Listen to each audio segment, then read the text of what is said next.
Welcome to Politics Done Right. I am your host, Egberto Willies.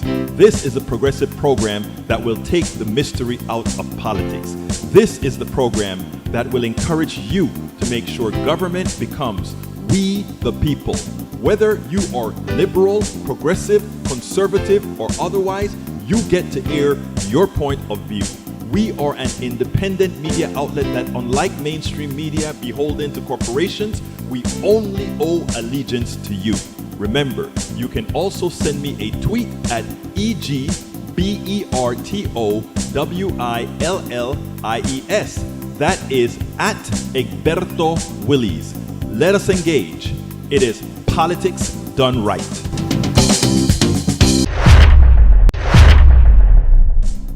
Well, folks, welcome to one more edition of Politics Done Right. I'm Egberto Willies, your host. Thank you so kindly being part of the show. Where are all my peeps? Where are all my peeps? I guess it's the weekend before Christmas, so people are taking it easy. Well, here we go. Bruce Pollard said he's baking cookies on solar power. So proud of you, Bruce. You bake on solar power, brother. Eric Hayes is in the house. Bridge MCP is in the house. Michael Rudnin says, did you happen to get the video I sent you to be prepped? I'm so embarrassed. I forgot. I am so sorry, Rudnin. I have to. I will look into that. Could you do me a favor? Send another message in the same tweet so that it gives me an alarm.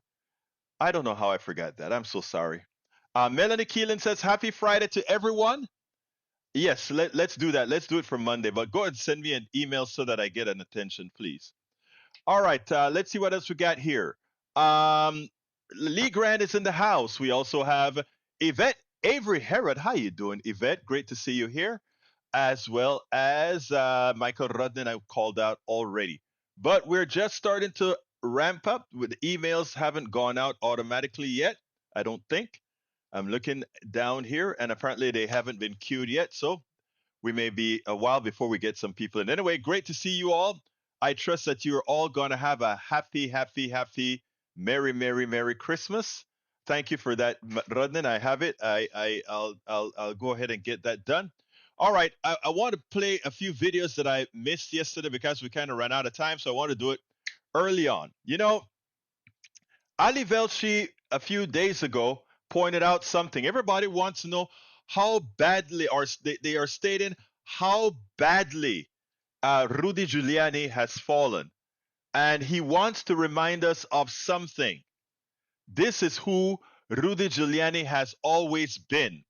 It's just now that we got a chance to exercise his bad side in public beyond that 9/11 false mystique. Let's go ahead and take a look at that, and then we'll take it on the other side.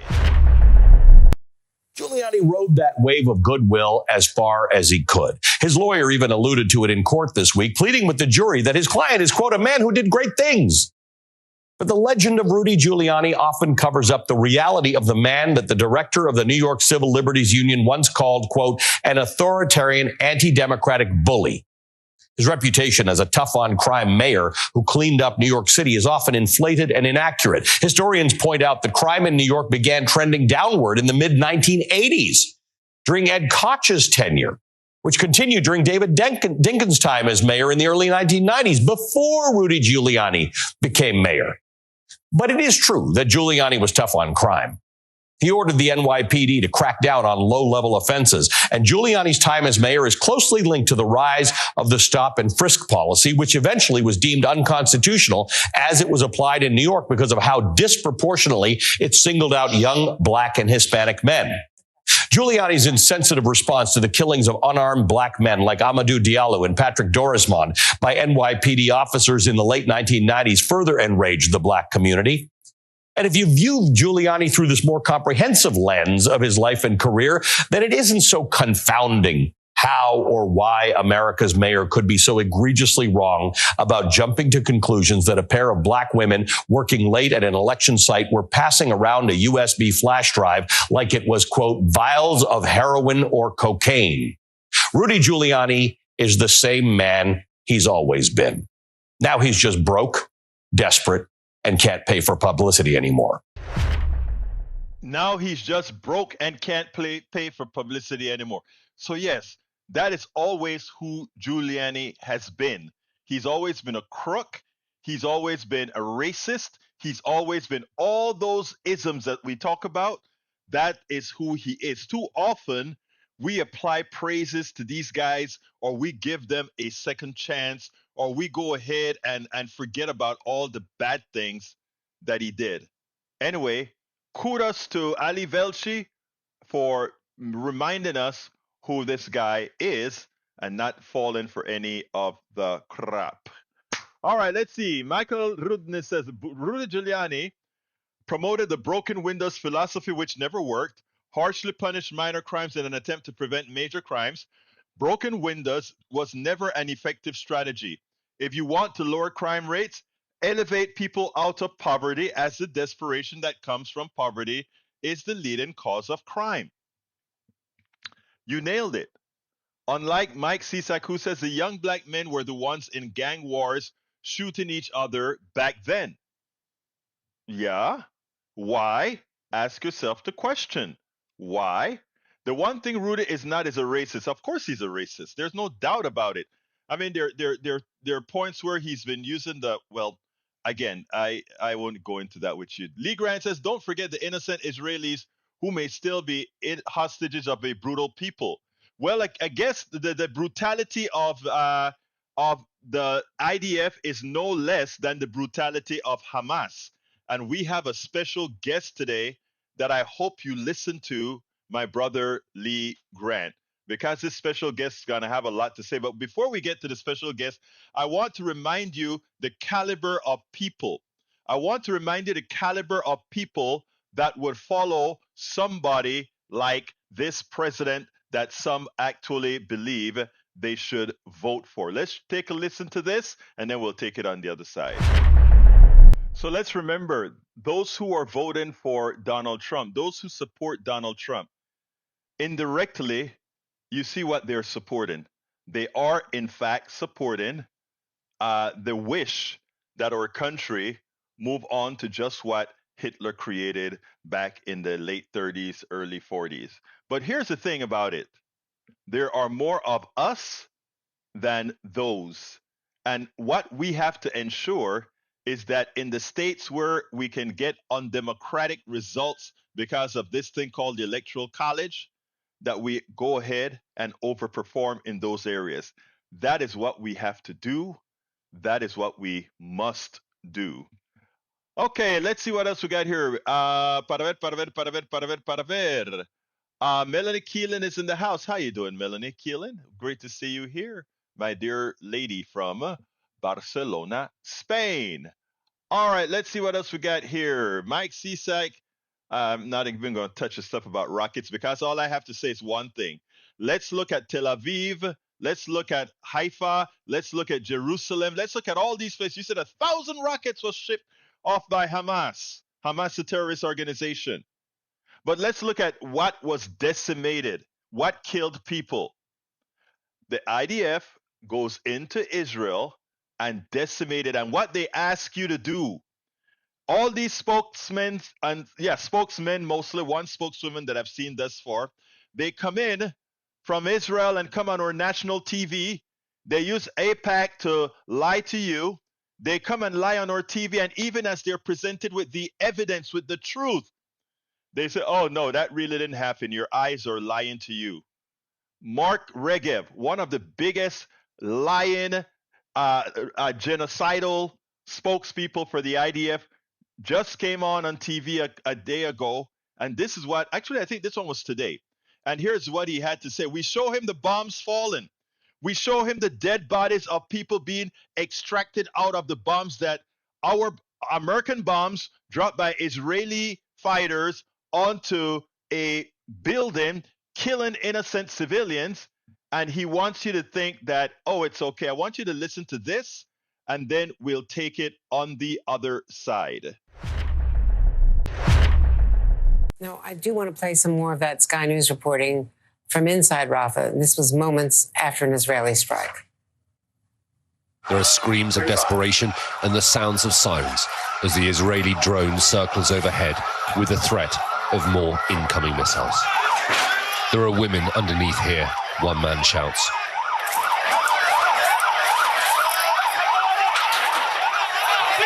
The body of a dead child is found and taken away on a stretcher.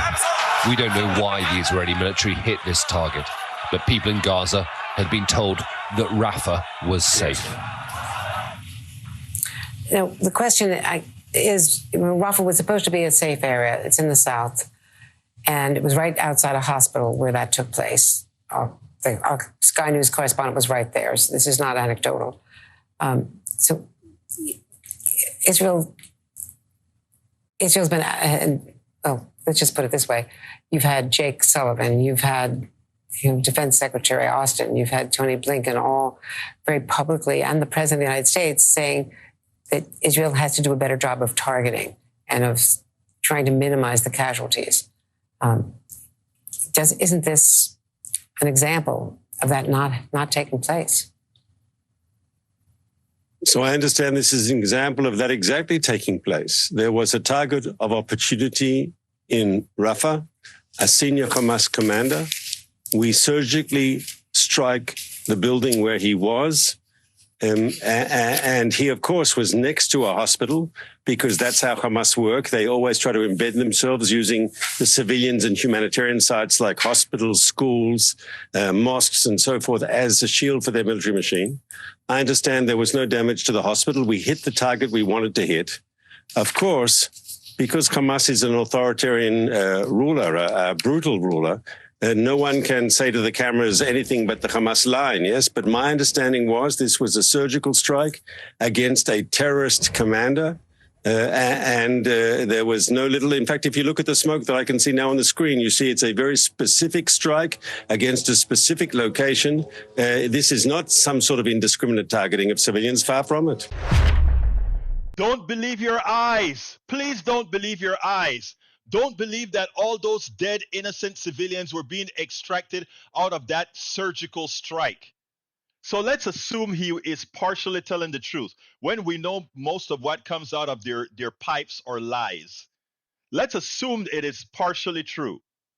If you know there are civilians in that building, not because you know for sure that a terrorist is in that building and 100 other people in that building, do you decimate that building? Do you bomb that building to get that one terrorist? You have drones. You wait till the guy vacates the building. You wait till he does something. You wait till he goes into a tunnel. And you send the people who are there, the soldiers, to destroy him so that you don't have innocent casualties, innocent deaths. But no, you see, when you don't think the value of life of others matter, then to get to that criminal, you will kill everybody around it because you don't think their lives have value. It's the same thing George Bush 1 did in Panama. He didn't think the lives of those people that live in Chorrillo, the lives of those people who lived in Colon had any value. So he just blew stuff up. So it killed a few people. Hey, who cares? It killed a few Panamanians. Who cares? Israel killed a whole ton of over 20,000 Palestinians. Who cares? After all, they killed 1,200 Israelis. So we just go ahead and decimate these people. Well, I want you guys to listen to my brother here, Norman Solomon. Because Norman, who is Jewish, well, before I go to Norman, let me go ahead and read this. Hamas leader visits Egypt amid intensive talks on ceasefire. How? I'll read that afterwards. Let's see. Daniel Ledo, dead Palestinians, it's a price to be paid for Palestinians allowing Hamas to fester for decades, for allowing their babies to be indoctrinated into murderous ideology. Who is a murderous ideology? Let's look at all the people killed since 1948. I want you guys to do, and anybody can do this analysis. Look at who was killed since 1948. Okay? You have Palestinians and you have Jews, both my brothers and sisters. Let's add up all these numbers. Don't tell me that you just have a whole bunch of killers just while killing people. Again, numbers don't lie. They don't lie. Down buildings don't lie. The difference between, CSAC just shows a picture with a whole lot of these man-made, these minute missiles taken off into Israel, and he says, look at they're shooting missiles in Israel. Yeah, they shoot a 10K missile, and Israel comes back with a 2,000-pound bomb or a 500-pound bomb, right? And kill a whole bunch of people. Again, folks, your morality should be questioned. If you can sleep at night thinking that all is well, if all is well, something is wrong with you. Michael says Hamas terrorists are hiding among civilians. Yes, we know this. However, you can't go around indiscriminately killing the civilians alongside the terrorists. Don't become worse horror than you're trying to remove. Of course, what you do is you wait. That's what we do when police go into certain communities. In others, of course, they blow you away. Like in Panama, they just blow us away. I remember I hadn't heard after the invasion of Panama. I hadn't heard from my father in a very long time. When they invaded Panama, when I heard from him, and I had to hear the story of him being in Arco Iris, Rainbow City, the town that I went to school in, and he's talking about I guess it was Apache or one of those helicopters staying over over his building and shooting the missiles into Colon.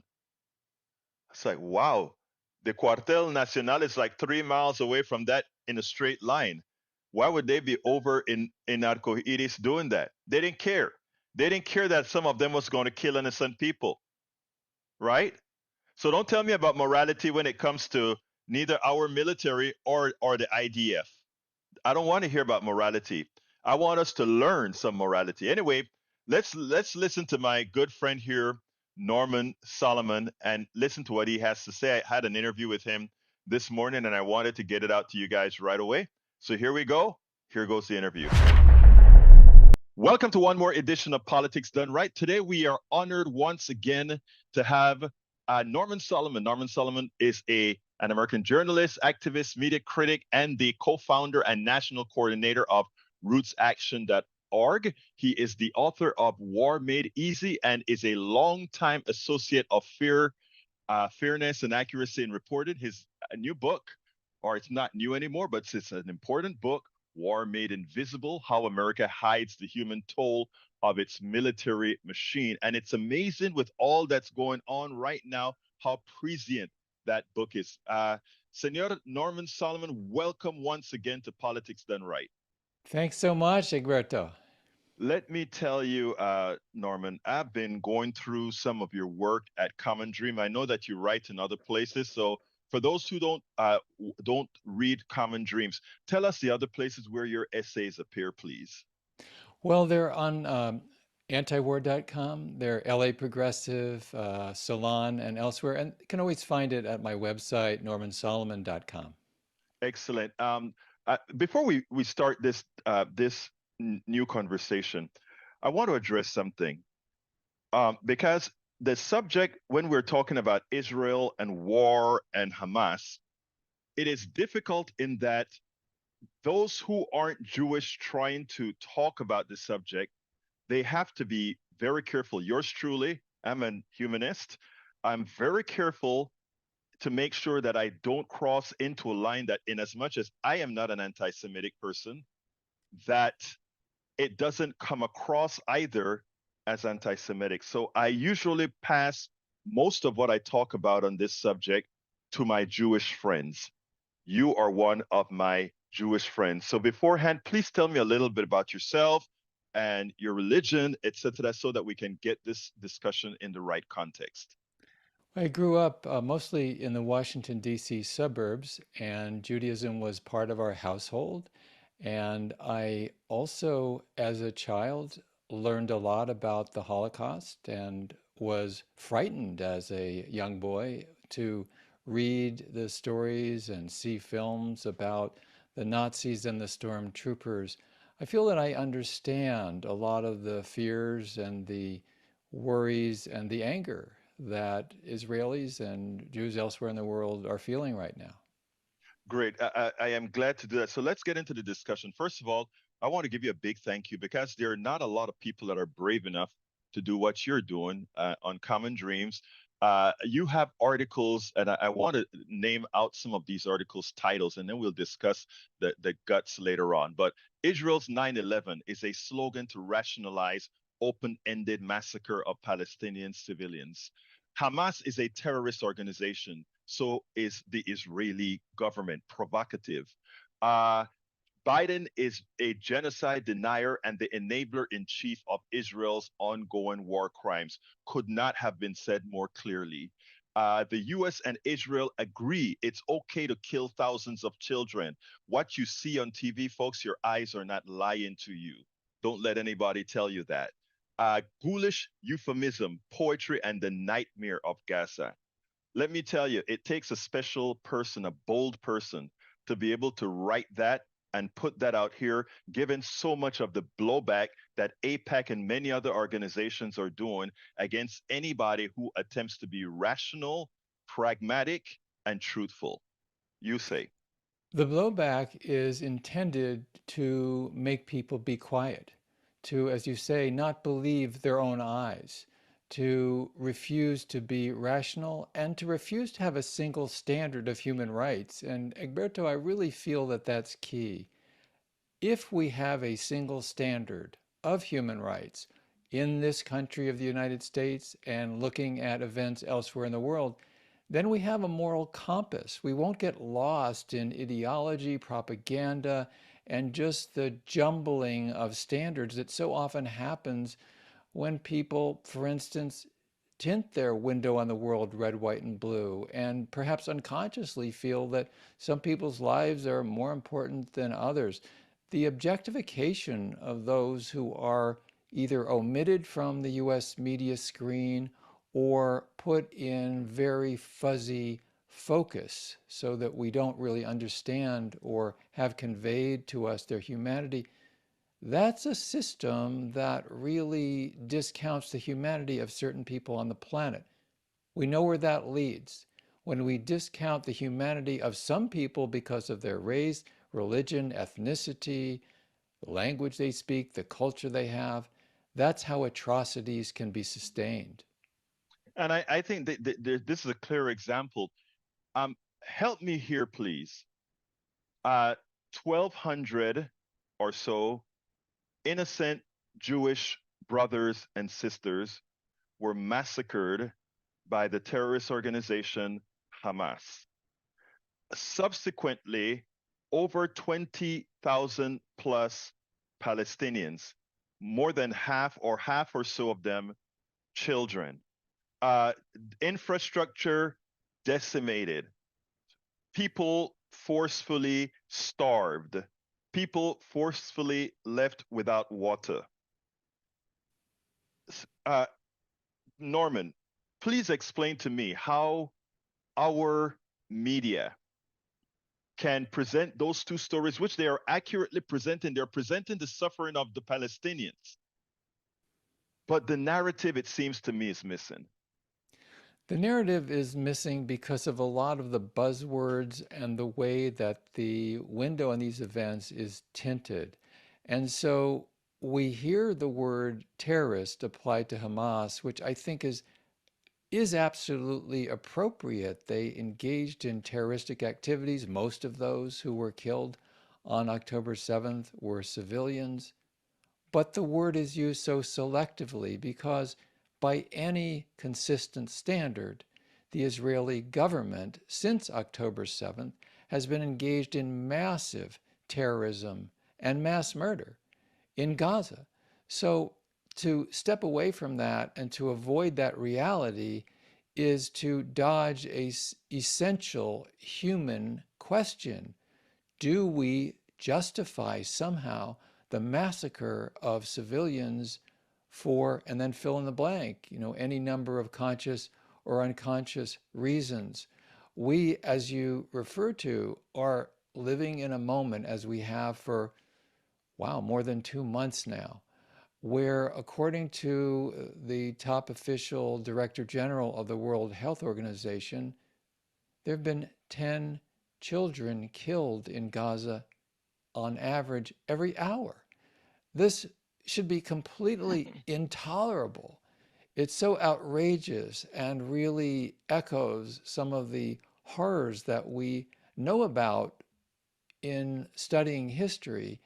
And to compound this crime against humanity or to enable it, unfortunately, the US government is a participant in that mass murder by shipping weapons as the murder is taking place to reinforce the Israeli military, by vetoing ceasefire resolutions in the UN Security Council. This is a time when, unfortunately, we're learning more about the character of those who are running the US government at the very top. And it's not only outrageous, but it must inform our future attitude and organizing so that we can turn these atrocities around and stop them. You know, I want to use your own words against you. And this is your article. Hamas is a terrorist organization. So is the Israeli government. And you couldn't have said it any better. I want to read this to you, my friend. A single standard of language should accompany a consistent standard of human rights, which the world desperately needs. If thoughts corrupt language, George Orwell wrote, language can also corrupt thought. A bad usage can spread by tradition and imitation, even among people who should and do know better. No amount of rhetoric from its defenders and apologists can change the reality that Hamas engaged in mass murder. What Hamas horrifically did to more than 1,000 Israeli civilians of all ages 2 weeks ago, which is when you wrote this, meets the dictionary definition of terrorism. And no amount of rhetoric can change the reality that the Israeli government has engaged in mass murder during the last 2 weeks. What Israel's military is horrifically doing in Gaza, already killing several thousand Palestinian civilians of all ages, also meets the definition of terrorism. And my brother, that was 2 weeks after it started. It is now from a few thousand to over 20,000, you say. It really is a challenge to our own humanity, our capacity to organize effectively in this country, and at the very basis, truth telling. Daniel Ellsberg passed away this summer, and one of the profound lessons of his life, beginning with the release of the Pentagon Papers, was and remains that silence is complicity. During the 1980s, when there was the launch of ACT UP and AIDS activists, there was the saying, silence equals death. And it's true. We enable our government to continue a policy of inflicting, through, in this case, the Israeli government, inflicting death on civilians to the extent that we're silent. And unfortunately, there is still a lot of silence one way or another. So I feel that this discussion today is part of the process of breaking the silence so we can have a better kind of policy and a better country and find a way to sustain life instead of destroying it. You know, APAC is on. If you watch cable TV, if you watch network TV, you'll start seeing APAC doing some very clever messaging in which they include that Hamas are the terrorists, we Israelis are doing the right thing, and we're there to protect Palestinians as well. While they're getting decimated, how do we counter that kind of a budget when what they're doing it with these ads as well is making people that are truth tellers like yourself seem like you're out of step. You're right. It's very clever messaging. And it's an echo, and I think decoding it is part of the process. It's an echo of what we heard beginning with 9/11 in response to that crime against humanity, to try to justify what followed, which was in 22 years since then, under the name of the so-called war on terror, as the Brown University Costs of War Project has documented, directly killing more than 400,000 civilians under the name of the anti-terrorism war, and indirectly killing a total of 4.5 million people in many countries under that rubric. Right after 9/11, the Secretary of Defense, Donald Rumsfeld, said, as the U.S. was engaged in its follow-up to invasion of Afghanistan, we're talking very late 2001, Rumsfeld said, let's be clear, every American, every civilian in Afghanistan is dying because of Al-Qaeda. And so it was a step of past, present, and future self-absolution. No matter what we do, no matter how many civilians we kill, we have no culpability whatsoever. It's all the fault of Al-Qaeda because of what they did on 9/11. Very similar to the messaging we're getting from AIPAC, from the Israeli government, from apologists for the Israeli government right now. They say, whatever we do, they always want to change the subject back to what Hamas did. You know, former ambassador to Israel, Israel ambassador, I think it's to the UK, Mark Regev. He is one of the major spokespeople on MSNBC, NBC, and all over the networks, and he's great at doing exactly what you just said. We send blind bombs. We have videos that show blind bombs falling out of the sky, just decimating neighborhoods. And when they ask him about it, he says all of that could stop today if Hamas just returned the hostages and surrender. Yeah. And that's the end of the discussion. Yes, very much. And U.S. spokespeople, notably, for instance, John Kirby from the National Security Council, speaks in very similar terms, changing the subject back to Hamas as though history ended on October 7th, and really as though history began on October 7th. The years, now the decades, of treating more than 2 million human beings in Gaza like prisoners in what Noam Chomsky has called the biggest open-air prison in the world, to subject people, the slow death for many, in the confinement of the de facto occupation of Gaza by the Israeli government with U.S. help. And yet you have people like John Kirby and others, including Biden and Harris at the top of the administration, and bipartisan on Capitol Hill, Democrats and Republicans, saying that this is all the fault of Hamas.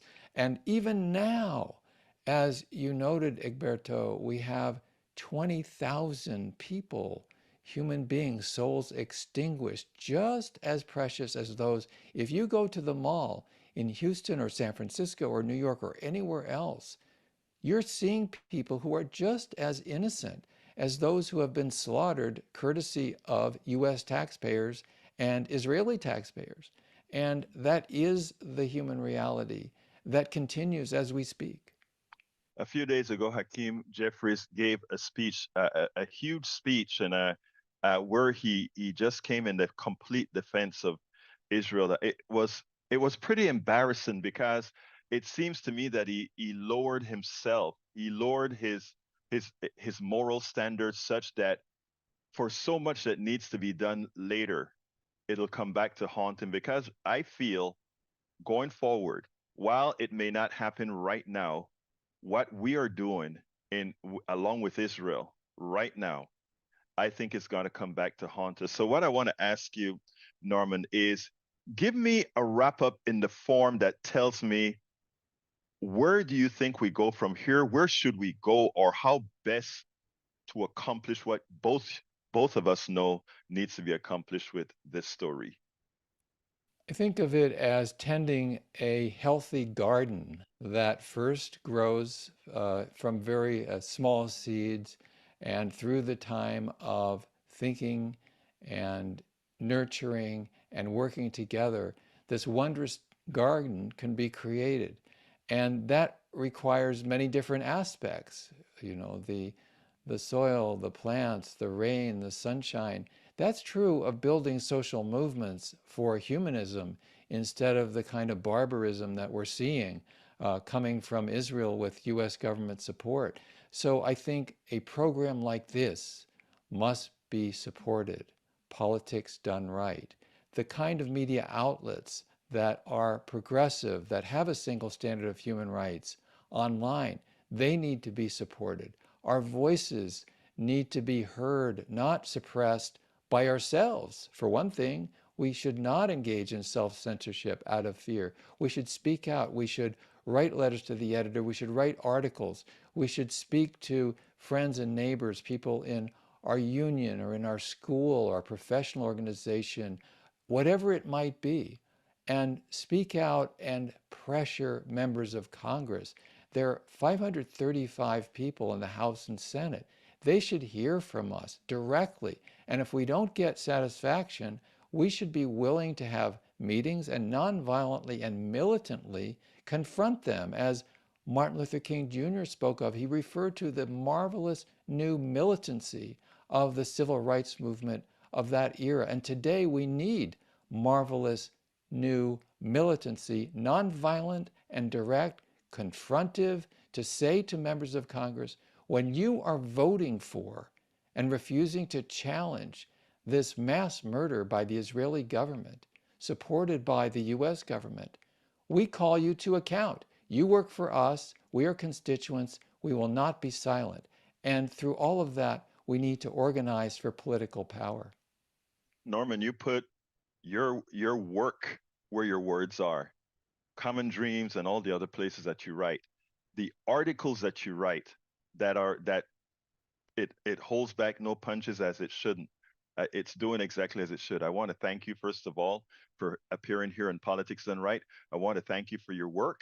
Folks, this is Norman Solomon, American journalist, activist, and one who knows of what he speaks. Thank you so kindly for having been on Politics Done Right. Thank you so much, Alberto.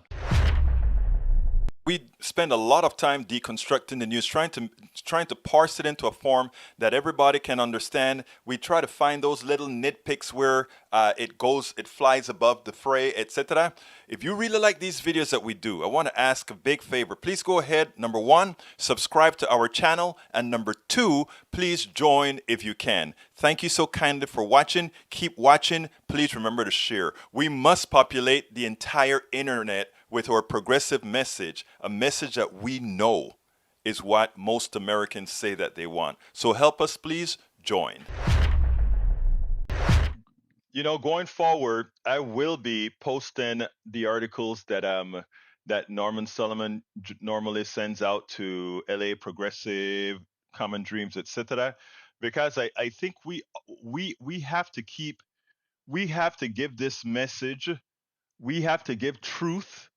We have to give morality as wide a disbursement as possible. Because I tell you, folks, I listen to my friends here, my right wingers here, and I'll be honest with you.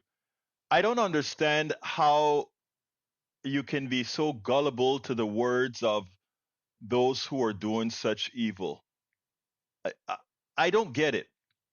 When Mike Cisak says 15,000 people of those 20,000 plus people are the people who are the Hamas fighters, I mean, there's direct evidence that proves that a complete lie. But somehow, to make yourself feel moral among this vast immorality, you convince yourself of that. I repeat what I started speaking about in the last few days. Ignorance is okay. Ignorance is okay. Willful ignorance is unforgivable. Willful ignorance is unforgivable. I want you guys to note that. And it is just shameful. Anyway, folks, you can give me a call if anybody want to talk. 281-823-7747.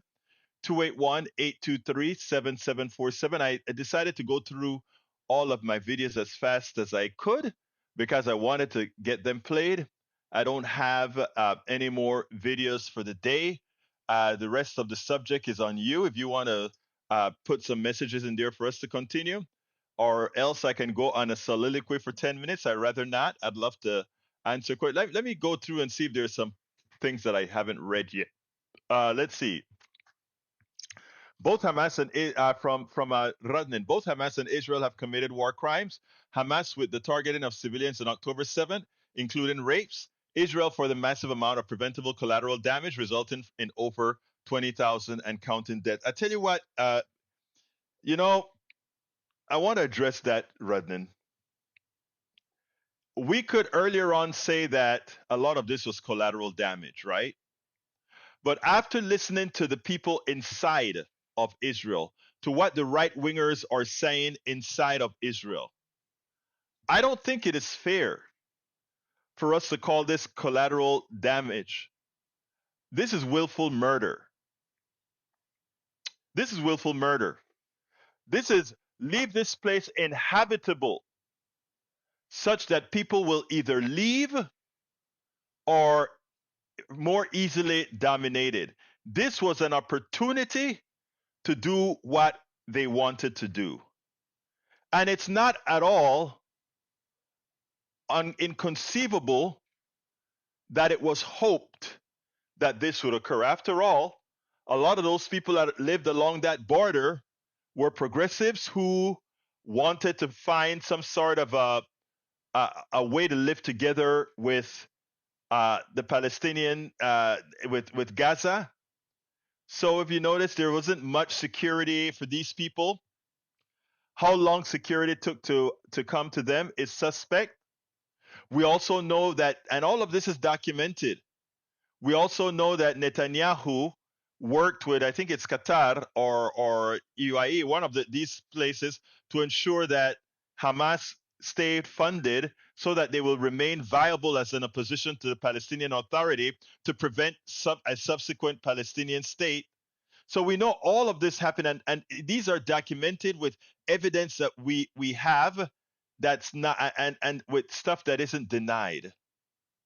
So yes, both sides have committed atrocities. You're correct, Radnin. But please don't call what Israel is doing now collateral damage. This is beyond collateral damage. This is intentional murder. I mean, you take a look at the bombing that Mark Regev comes on TV and says, yeah, that was a surgical strike. A surgical strike that took out maybe one Palestinian Palestinian terrorist and 100 or 50 or however many innocent civilians. Let's be honest, folks. Let's be honest. But he says he's a great. Thanks, Egberto. Yeah, he's a great guy to speak to. I have so many people to speak to over the next few weeks, not only on the Israel subjects, but on many other economics, etc. And we're going to do it. We are going to start. We want to start the 2024 year ready to go because we have a very important election coming out. And we have to really educate those who are educatable, if you will. That's myself. I consider myself educatable. I consider folks like my sister Bridge MCP, Yvette Avery Herod educatable. We are all educatable.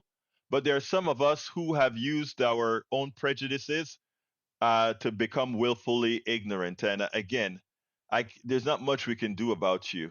There's not much we can do about you. All right, Michael Radin says 7% of Gaza's dead were women and children under 18. That alone eliminates the possibility that of 15,000 being Hamas killers, right? So let's be clear here.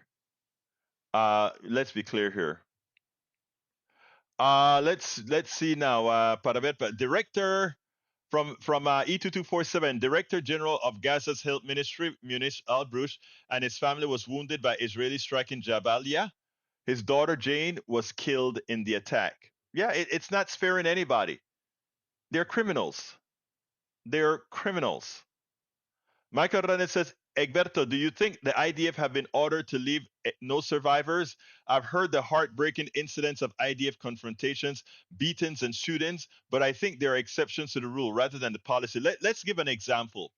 I want to give you a classic example, and everybody needs to look at this story. Look it up yourself. 3 Israelis escaped from their captors. They are roaming the streets of of Gaza. They need to find a way to get to the Israeli troops, to the IDF. So they understand that they don't want to be clothed where it can seem like they may be wearing bombs, personal bombs, whatever you call it. The human bombers. They don't want to appear that way. So they strip themselves down. They put a white flag up to say, hey, I'm surrendering and I'm Israeli. I'm surrendering. But they don't hear that the Israeli people didn't hear them speaking Hebrew. But the fact is they're naked, not naked, but with very little clothes where you cannot hide any bombs or anything. And they're going to give themselves up to the IDF, the Israeli Defense Forces, with a white flag. And what did the Israeli Defense Forces do? They blew them up. They gunned them down. The reason I brought that up is what you said, Rodnan. You says, do you think IDF have been ordered to leave no survivors? I've heard the heartbreaking incidents of IDF confrontations, beating, and shootings. Yeah, when they meet anybody in the streets, they beat the crap out of them, whether they're women, men, no matter what, they beat you. But what I wanted to show you is even with a white flag, they assassinated the 3 Israeli because they thought they were Palestinians. Even if these 3 guys were Palestinians, the fact that they're stripped down with a white flag would have dictated that you don't kill them, that you go ahead and arrest them. But because of the mindset that they had, we were taking nobody alive. You come out, you're a guy. We blow you to smithereens, and that's what they did. White flag, no clothes that could hide any bombs, and you still get killed. That's what I'm talking about. All right, let's see what else we got here. Michael Ronan says that video of the apartment building with black smoke coming out at the top, that's what they called a surgical strike. How many people were in the apartments at the time? It's infuriating that they don't care if they kill 100 to get 1. And that's the point. What they said, oh, this was a call. All right, who do I have the honor of speaking with? Okay. Let's go ahead. I can't hear you. Go ahead and speak, and please turn down the radio because we have a slight delay.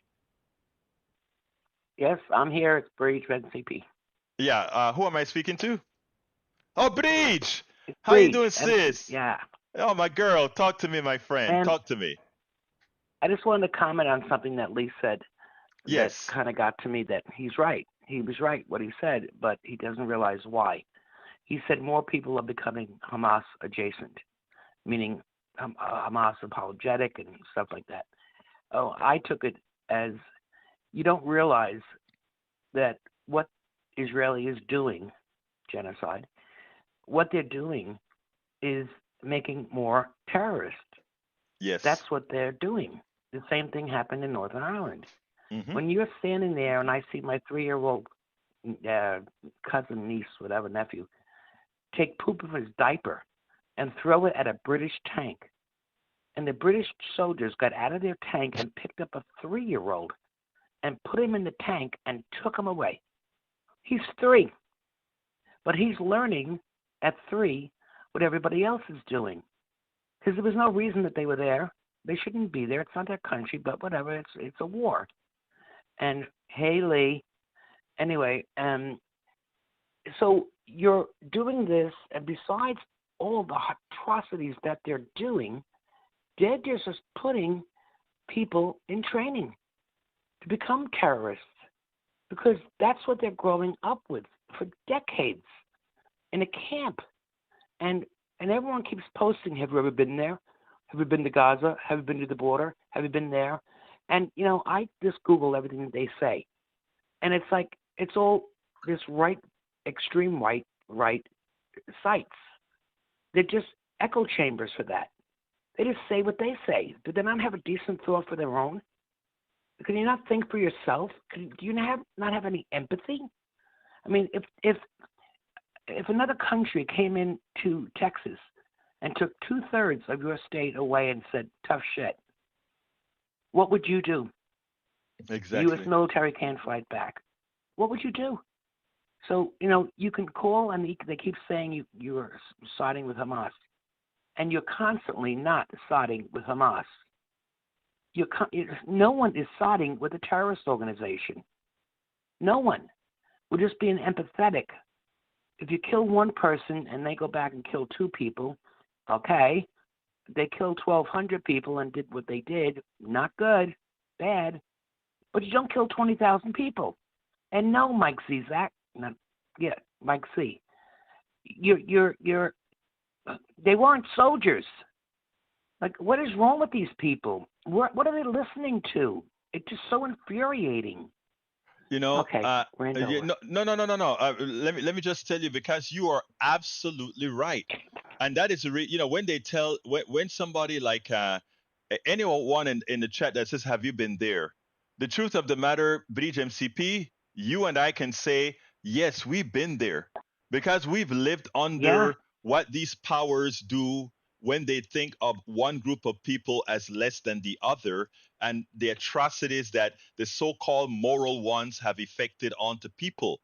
America itself, our military, has effected a lot of atrocities throughout Latin America, throughout South America. Unfortunately, because we have a lot, when they a lot of these folks say, "Oh, you're an apologist for the terror." No, I mean, look, a lot of the bad things that are happening around the world, we are causal. And it starts with our corporation being causal for these things. The immigration problem that we have, when we have some people talk about, we need to just shut the border down. No, what we need to do is shut down the abuse that we're doing our companies are doing behind the borders, that are creating what's causing the influx to America. I mean, Right. what gets a lot of times is the limited scope of the thinking ability of so many people who say the things that they say without trying to analyze the causality of things. They just look at what's open. It's like having a scab on, and as opposed to taking the scab off and cleaning the infection, all you do is you keep wiping the scab, just wiping the scab. It is something that, but here's the deal. That's exactly it. Breach, here's the deal, and this is why I love you, girl. Your story that you just told here, while it may not work with some of our right wingers in the room that whose mind have completely gone awry, or who chooses willful ignorance, for the thousands of people that are going to hear your voice, it makes a lot of difference. And I want you to know that when you're celebrating your holidays I hope so. and your frustration, I want you, Bridge MCP, and all you good thinkers, all you empathetic, moral people in this chat, I want you all to all know that we're going to continue doing this, because we are reaching people. And when Brother Lee Grant says, as time goes on, we get more Hamas adjacent, I get what you're saying, and he needs to understand what he's saying. As more people open their eyes, it's not that they get Hamas adjacent, it's that they get moral. They don't discount what Hamas has done, but what they've done is they no longer look at the immorality of what Israel and others are doing as something that we should support. Thank you, Bridge, as usual, for giving us that opportunity to expand even more, my dear. Anything else you Merry want to Christmas, add? everybody. Merry Christmas, my dear. Thank you so Merry kindly Christmas. for calling. Absolutely. Alrighty. Bye. All right. Let's see here from Tom Sarnik per CNN. The Supreme Court on Friday rejected a request by Special Counsel Jack Smith to fast track arguments on whether Donald Trump has any immunity from federal prosecution by alleged crimes he committed which in office, a move that will delay the trial, another blow against democracy, and exactly. But I don't exactly know how to interpret it. I'm going to wait to see what people have to say about it. So anyway, Egberto, pardon the long one. I'll read it real quick. If you're counting one incident with 3 deaths, IDF say the soldiers were anticipating an ambush. I don't know if this incident counts as a pattern. However, this could be the same old. We investigated ourselves and we found no wrongdoing, which I'm pretty sure it is. How 3 Israeli hostages tried to save themselves only to be killed by their own military. Israeli troops were primed for an ambush, not the possibility of hostages walking around behind enemy lines in Gaza. The hostages along Shamriz, Yolanheim, and Samar Talik had emerged from different buildings, bare-chested and holding a makeshift white flag December 15, but they were shot dead by soldiers who thought they were walking into an ambush and hadn't accounted for the possibility that escape hostage could be moving again. Again, they had a white flag and they were walking with no clothes on. How do you ambush naked? I'm sorry, I don't buy it. I definitely don't buy it at all. At all. Egberto is very good at second guessing war. You bet your life I am, because first of all, most wars shouldn't have occurred. All right. Anyway, got to get out of here now. We are at the end. Alistair Waters, how you doing, beautiful? Let's see what else we got here. Let's continue. I'm scrolling down. Okay, Alistair calling back. Yes, Alistair, talk to me, my girl. Real quick about this whole with the Israeli prisoners that were murdered by their own. Yes. Israel prides itself on their military. They are so beyond boastful about how magnificent and trained and disciplined their military is. And I tell you what, they're not. They murdered 3 of their own. Murdered 3 of their own. What kind of a disciplined military does that? You nailed it. You nailed it. I don't even have to say more. You nailed it. And I want to answer one other thing about Colony Ridge. Colony Ridge, the person who runs built Colony Ridge, a supporter of Greg Abbott. So I hope you're going to call Greg Abbott and say, why was he stealing from these innocent Latinos? Thank you very much. Hey, Alistair, thank you so kindly for calling. We got to get out of here now. Folks, please support the program. Merry Christmas, everybody. Merry Christmas, my dear lady. Merry Christmas to everybody on here. Let me go ahead and ask you to please support the program. You can support the program by going to politicsdoneright.com/support. politicsdoneright.com/support. That has all the different forms in which you can support us. Alternatively, please subscribe to our newsletter.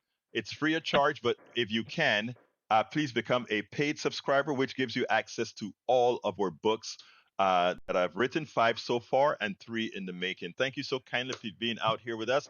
My name is Egberto Willies. This is Politics Done Right, and you guys know how I end this baby. I am what?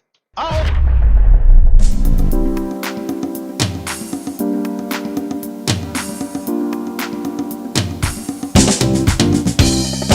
Welcome to Politics Done Right.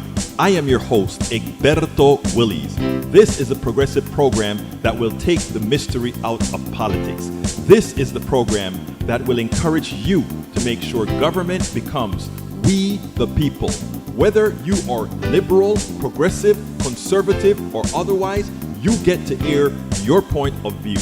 We are an independent media outlet that, unlike mainstream media beholden to corporations, we only owe allegiance to you. Remember, you can also send me a tweet at EGBERTOWILLIES. That is at Egberto Willies. Let us engage. It is Politics Done Right.